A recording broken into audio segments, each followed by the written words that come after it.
I just made these blueberry muffins. They're somehow amazing. It sounded rude. Well, because they're all like healthy ingredients and stuff. So good. Come on, guys, let's go. All right, so this is our setup in the garage for today. This is my workstation back here where I build cameras and this is my charging station as well. Still working on it, still work in progress. Getting ready on the rest of the garage to do some other filming stuff. Like I said, we just moved in, so we've got a lot of projects that we're working on right now, trying to get it all worked out, trying to get it all finished up and ready to go. But this is our setup today. We got some RGB lights back there. Got a little lamp in the frame as a practical. When I move, you're gonna see the lights. Just deal with it, all right? Okay, so I woke up this morning and I sent out a few contracts to some clients that had just booked me for a couple upcoming shoots, and that reminded me of something. Story time. This is not legal advice, not financial advice. I'm not telling you what to do with your money at all, okay? Story time. Story number 1, the Spielberg story. So a film project came my way and I was hired by, let's call him Steven Spielberg. So I was hired to direct the film and it was a paid narrative project, so I was like super pumped about it. We went through pre-production, we budgeted everything out, I brought on some of my crew, I gave some feedback on the script. We had a screen test and we did a little bit of casting work, and that's where we kind of had some of the disagreements and about communication and about my responsibilities. The meeting that we had was just not handled very well, so I expressed my concern about this and I brought it up very professionally, and I wasn't doing any finger pointing or name calling or anything like that. I just brought my concerns to the table and just wanted to make sure we were on the same page going forward. That phone call was great. You know, Spielberg understood everything I was saying, he agreed, and felt like we were moving forward on a good foot, and felt like we had a good understanding of how we wanted the project to go. So after that phone call, I continued to do some pre-production, I sent him some notes, and then all of a sudden I just stopped hearing from him. I called, I texted, I emailed, literally heard nothing back. I was completely ghosted ever since that point. So I brought up one concern and then completely never heard from the guy ever again. Didn't hear about Aaron from the crew or anything else. So I got in touch with one of the guys who was on the crew that I knew and gotten connected with, and he let me know that Steven Spielberg had told the whole cast and crew that he talked to me and he let me go from the project, and he's gonna be directing now. And they also had already filmed the entire project. So obviously that was news to me because I hadn't heard anything about the project since that one phone call. Now here's the bad part. I did not have a contract for this project. I had done everything based on word of mouth before that, and it had always worked out.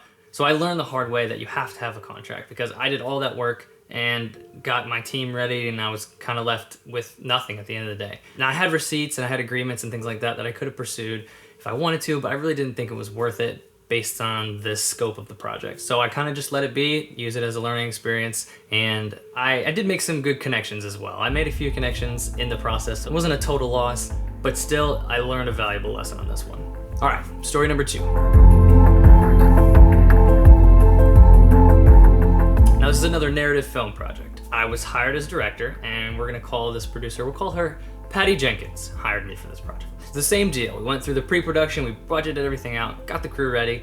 I gave some feedback on the script, and then we started the casting process. So we started looking into actors who could play these roles. Then we ran into another miscommunication about roles and responsibilities. But at this time, I did have a contract because I'd already learned from my previous mistake. And this crew was a lot more professional than the previous crew, so they had signed my contract, so we were good to go. So I was already hired as a director at this point. And then we ran into some issues on what I thought my role was and what they thought my role was. So we discussed our differences, we talked it out. They didn't ghost me like Spielberg. And we came to an agreement and we worked it out, and they ultimately decided that it just wasn't a good fit for me to be on the project. I think that they just thought about the project differently than I did as director. And so we went our separate ways, but they actually paid me. Since we had a contract in place, they ended up paying me that contract. Now they only paid half, and I thought that was fair enough. I didn't want to pursue it any further. I didn't want to tank their project. I knew the project was probably going to take a hit because of that, so I wasn't trying to do that, but I did appreciate them paying me for it because a lot of work did go into it. I did have dates booked and everything like that. So at the end of the day, I learned from Spielberg, and it helped me when dealing with Patty Jenkins.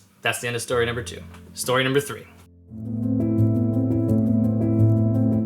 All right, so this third one is actually a corporate client. It wasn't a film project, and we're just gonna call this company Tesla. So Tesla and I had some discussions about a video project, and I quoted them my normal rates. They approved the rates, and they said they were working on getting a shoot together for our first product shoot. All of a sudden, they needed a quick turnaround. I think it was in like 2 to 3 days we needed to shoot something. So I was like, okay, I got my team together, reached out to some models, we booked everything, and we're ready to go. Then came the morning of the shoot, and apparently the location had a flood. And so we got a call like 2-3 hours before call time, and they canceled the shoot.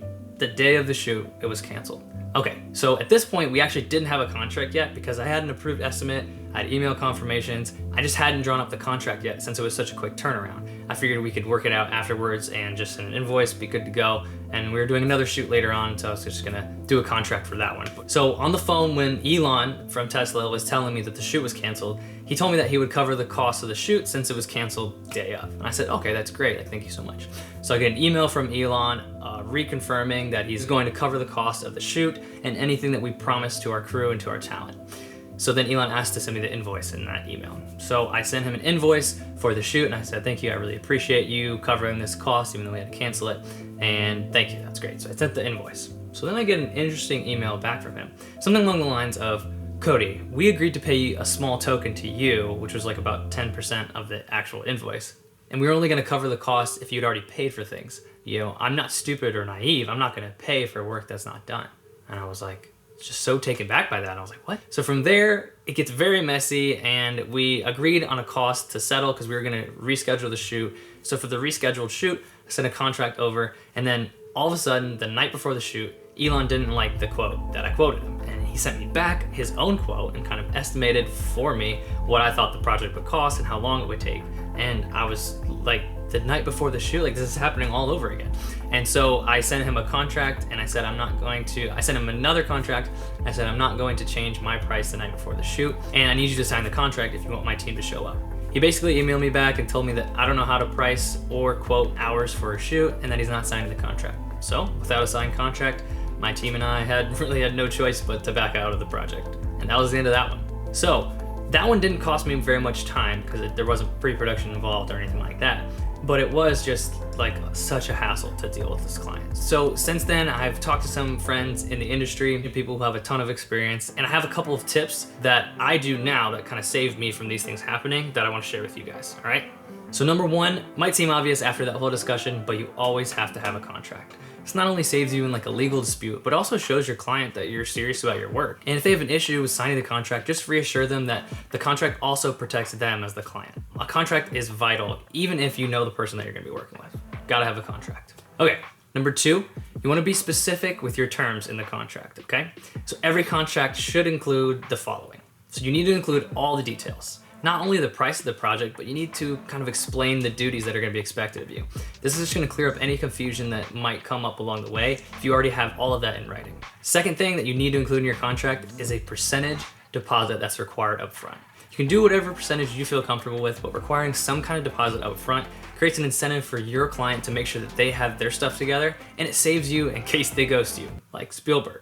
Most people I see require about 50% up front, and that's usually when the contract is signed, that amount is due, okay? And then the third thing you need to have is a cancellation clause. And this is what I didn't have when I was dealing with Tesla and Elon. So you need to include a clause that will cover you in case the shoot is canceled. This is sometimes called an opportunity cost. You might have heard it like that. It's really simple, but basically if you book a shoot with client A and then client B calls you up for a shoot on the same day, you have to decline client B. But if client A cancels the shoot and you already declined client B, they're already gonna book someone else for the shoot and they're already gonna do the shoot. So then you just lost out money from client B because it's client A's fault because they hired you and then canceled the shoot. So technically client A is gonna be responsible for the opportunity you missed out on, and they're gonna be responsible for covering that cost. So in my contracts, I personally have a 48-hour cancellation window. So if the shoot is canceled within that 48-hour window, I have the client being responsible for 50% to 100% of the quoted fee. Now, if it's a client that I work with a lot or the shoot is getting rescheduled, I might just waive the fee. But if I had that in my contracts with Spielberg and Elon, I would have strongly pursued that 100% reimbursement fee. Oh well, I'm really glad that I learned these lessons early on, okay? Now I can share them with you, which is great. Okay, gosh, I've been talking a lot. I need to stop talking. Okay, and just to reiterate, this is not legal advice. If you need legal advice, seek a lawyer. I'm not a lawyer. This is not financial advice. I'm not telling you what to do with your money at all. I'm just sharing, honestly, no, it's just story time. Just telling stories, that's what I do. Okay, and honestly, guys, I would love to hear your horror stories with clients down in the comments down below. I think that would just kind of be funny. And any tips you guys might have for protecting yourself from dealing with nightmare clients. All right, guys, that's day 3. So make sure to like and subscribe and make sure you have everything in writing when you're dealing with clients, and preferably that's in a signed document that's legally binding. All right? Okay, bye.